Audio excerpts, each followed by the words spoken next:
Halo semuanya, ketemu lagi dengan saya Roni Alvin di Kuliner Gadget. Pada kali ini kita akan membahas suatu gadget yang dirilis pada Agustus 2018 dengan harga 13,5 juta. Itu harga HP paling mahal pada saat itu. Apa itu HP-nya? Ini dia Samsung Galaxy Note 9. HP ini tuh memang jadul ya, udah 3 tahun yang lalu, ya memang mantan flagship lah. 3 tahun yang lalu udah mungkin fitur-fiturnya udah ketinggalan zaman lah.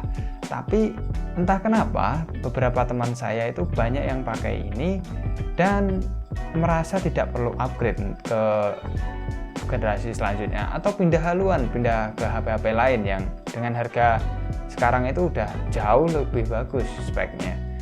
Nah, yang bikin menarik harga bekasnya sekarang ini itu hanya 4 jutaan aja. Tapi 4 jutaan dengan kualitas HP sekarang apakah masih worth it untuk dibeli di tahun 2021? Ya, mari kita bahas.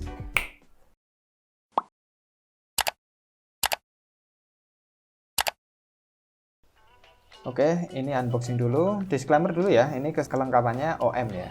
Cuman udah cukup lah buat gambaran aslinya. Bisa dilihat di bagian depan ada gambar S Pen, yang mana warnanya harusnya sama HP-nya. Kecuali warna biru ya, varian warna biru. Di samping kiri ada tulisan Samsung Galaxy Note 9, kanan ada logo Samsung Pay, di belakang ada tulisan spesifikasi, di bawah ada keterangan email, dan ini ada selongsongnya. Kita buka, bukanya dari samping kanan. Di sini ya. Oke, kita buka. Ini ada buku petunjuk dan buku garansi SIM ejector. Oke, ini HP-nya. Ada ini apa lagi? Ini skatnya. Ya, kita dapat OTG ya di sini. Masih dapat OTG ya. Ya pasti support OTG. Terus ada adapter micro B ke USB Type-C. Oke, ini ada kepala charger ya, ini masih plastikan gini, OM ya, ini makanya kayak gini, 15 watt. Oke, terus di dalam ini kita dapat headset Samsung AKG. Oke, terus ini kabel chargernya yang pastinya sudah USB Type-C juga. Yep. Ya, ini kelihatan ya, USB Type-C. Sip. Oke, nggak ada lagi, kita beresin dulu aja. Kita masukin.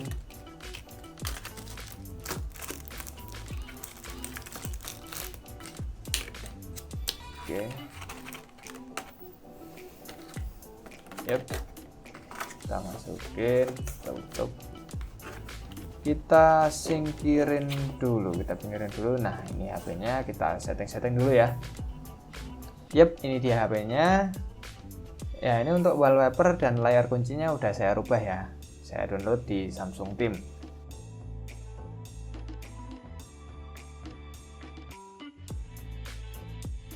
Ini menu dropdown-nya sudah yang terbaru. Ini One UI 2 ya. Jadi tampilannya seperti ini. Oke. NFC dan lain-lain lengkap ya. Ini kita lihat di bagian update-nya ya, softwarenya seperti apa sih ya. Softwarenya update ya, jadi nggak usah khawatir. Di sini 24 April 2021 terakhir masih update. Oke, jadi nggak usah khawatir masalah software. Ada juga Samsung Pay ya, ini buat ngecek e-money ataupun bisa dikonekin ke Dana buat pembayaran digital. Oke, sekarang kita lihat bodinya belakang. Bodi belakang ini terbuat dari kaca. Ini udah Gorilla Glass 5, ada modul kamera dan fingerprint bagian belakang seperti ini. Terus di bagian bawah itu ada S Pen, 2 strip antena, ada combo audio jack, ada USB Type-C dan microphone tentunya. Di bagian kanan ada tombol power. Bagian kiri ada tombol Bixby dan fold up, fold down. Bagian atas SIM tray, 2 strip antena dan mikrofon. Oke, mantap, dan ini masih dalam kondisi yang masih terawat banget ya, nggak ada dent ataupun lecet yang dalam. Nah, di bagian S Pen ini khas banget ya, kalau nggak Samsung nggak ada yang punya ini. feeling nulis itu jadi terasa natural, walaupun memang pennya itu terasa lebih kecil daripada bolpen biasa. Terus ada aplikasi Pen Up gitu ya. Ini bisa meningkatkan kreativitas Anda ya, bagi Anda yang suka gambar. Banyak juga referensi-referensi di sini sesama pengguna Samsung ya tentunya. Ini bagus-bagus loh gambarannya, padahal pakai S Pen tuh ya.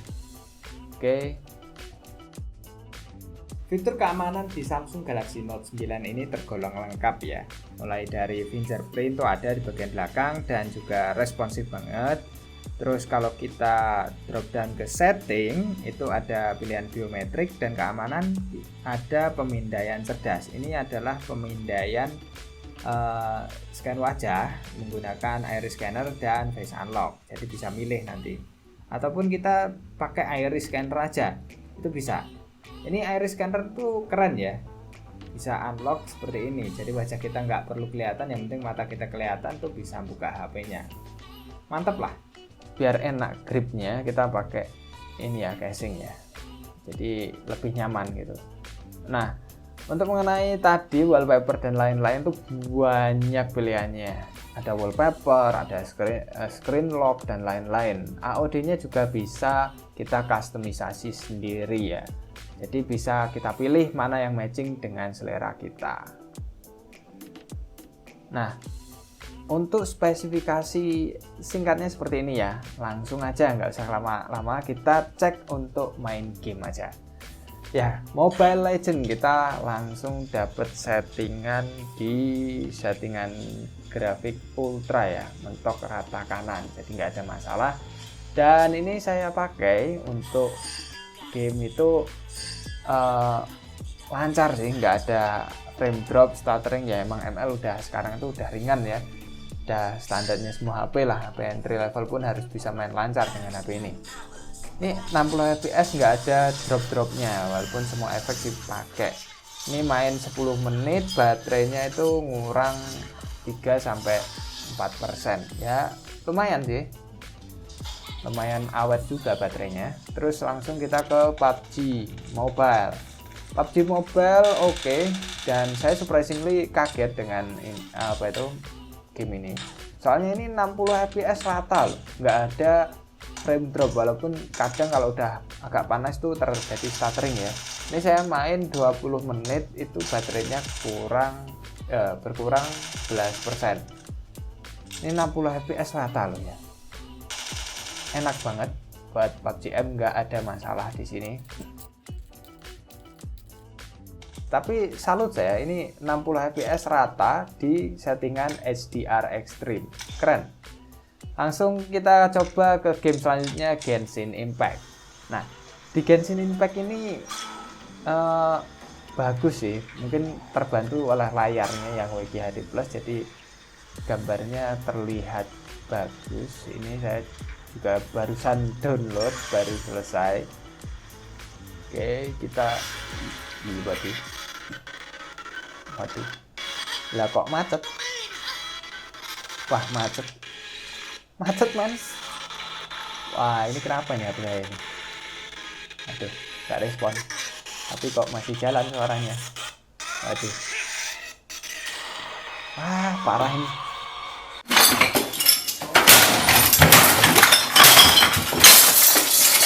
Hold up. Wait a minute. Something ain't right. Oke, ternyata yang tadi itu anomali ya. Kalau saya kira itu anomali sih. Soalnya di sini itu masih bisa 60, di sin ringan masih bisa 60 ya. Ini jalan-jalan kayak gini 60. Terus tadi itu macet terus di bagian story ya. Di setiap bagian story, di bagian story naga itu tetap macet. Sampai kalian menyelesaikan semua tutorial dan sudah ngelewatin kota Mondstadt, itu udah bisa lancar kayak gini sih. Walaupun ya ada sedikit stuttering yang tidak berarti menurut saya, masih acceptable lah.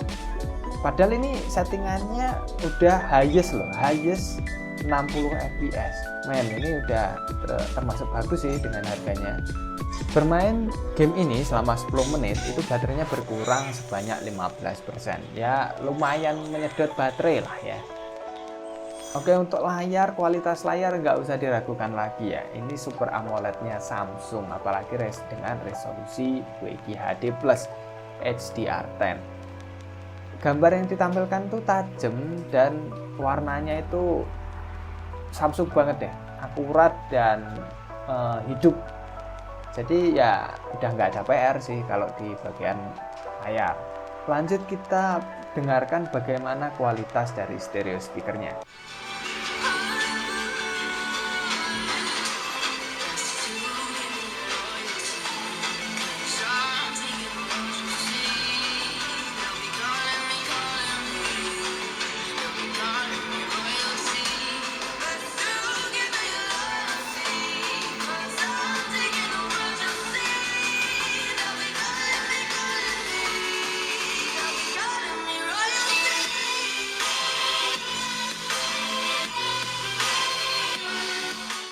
Salah satu fitur menarik dari HP ini adalah Samsung Dash. Ya, kalian kalau nggak punya laptop, nggak punya PC, itu bisa jadiin HP ini jadi seperti PC. Tinggal sambungin ke TV atau ke monitor kalian. Ke laptop juga bisa, asal kalian punya alat-alat hubnya.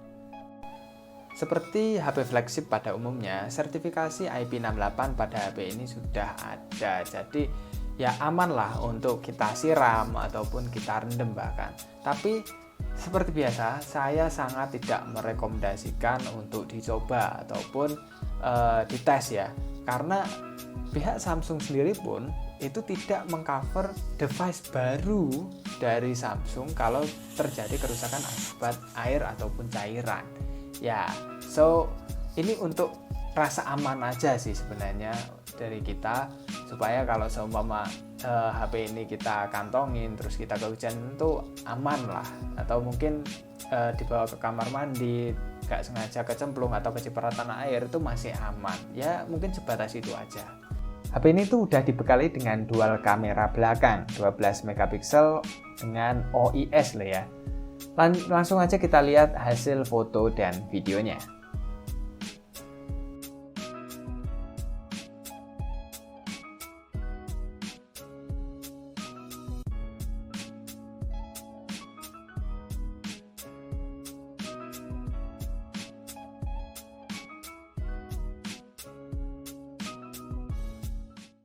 Ini adalah contoh perekaman di resolusi 1080p 60 fps.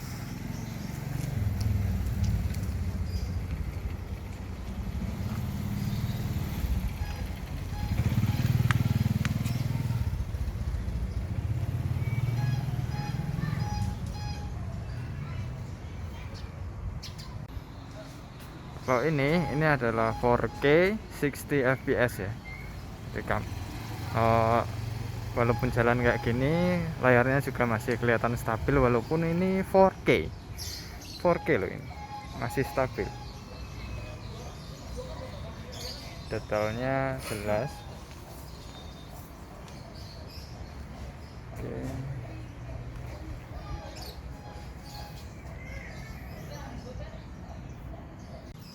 Kalau ini adalah perekaman kamera depan QHD ya, QHD di 30 fps, kurang lebih seperti ini. Ini cahayanya udah mulai redup nih,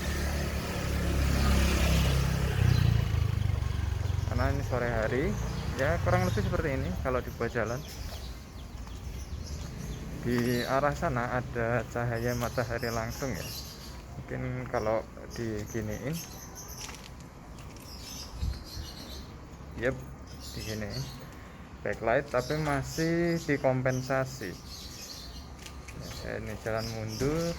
Oke ya, kurang lebih seperti ini untuk hasil kamera depan dari Samsung Note 9. Oke, kesimpulannya bagaimana sih HP Samsung Note 9 ini di tahun 2021? Ya menurut saya untuk kebanyakan orang ya, HP ini mungkin udah nggak worth it sama sekali. Karena ya modelnya jadul, fingerprint masih di belakang, kamera belakangnya cuma 2. Terus apa ya, mungkin ya kurang aja daripada HP-HP sekarang gitu loh, yang warnanya banyak, pilihan fitur kameranya banyak juga. Kalau ini ya cukup lah ya, cukup oke gitu aja, nggak jelek amat tapi juga nggak bagus-bagus amat, jadi ya standar gitu. Terus untuk layarnya emang bagus banget, ini khas Super AMOLED-nya Samsung, nggak usah diragukan lagi, apalagi ini resolusinya itu WQHD+. Akan tetapi performanya itu ada yang melebihi ekspektasi, ada yang jauh di bawah ekspektasi gitu loh. Pengalaman ngegame ya seperti yang dilihat tadi tuh, apalagi lancar ya sebenarnya. PUBG ML tuh saya surprisingly bisa 60 fps stagnan gitu loh, terus lancar, nggak ada frame drop dan stuttering yang berarti itu nggak ada. Akan tetapi Genshin Impact itu pas di awal-awal wah bikin emosi men, beneran. Itu kalau udah HP murah udah gua banting boleh. Beneran bikin emosi. Tapi anehnya setelah tutorial selesai, udah kita jalan-jalan, udah sampai Mondstadt, terus settingannya udah keluar, kita bisa setting ke highest 60 fps. Highest 60 fps loh ya, bukan lowest. Highest 60 fps. Lancar loh, walaupun memang frame fps-nya kita dapat 48-an, 48-50 fps itu ya, stabilnya segitu. Dan kalau kita jalan-jalan ringan, nggak ada monster, nggak lagi fighting, itu bisa sampai 60 juga. Ya sempat naik turun lah ini ekspektasi saya ya gitu. Tapi kalau menurut saya memang untuk kebanyakan orang kurang worth it ya. Kalau begitu HP ini untuk siapa sih sebenarnya, walaupun bekas kayak gini masih ada yang jual gitu ya. HP ini tuh buat orang yang bener-bener fans Samsung. Kalau nggak Samsung gua ogah. Nah itu cocok banget ini. Terus yang kedua, orang yang cari sebuah fitur produktivitas maksimal dari suatu HP. Ya nggak ada loh harga 4-5 jutaan yang bisa ngasih S Pen. Ya cuman ini doang yang bisa ngasih pengalaman kayak gitu. Nah S Pen ini pengaruh banget men, buat presentasi, buat edit video, buat gambar, buat nyatet di HP itu semuanya bisa dilakukan.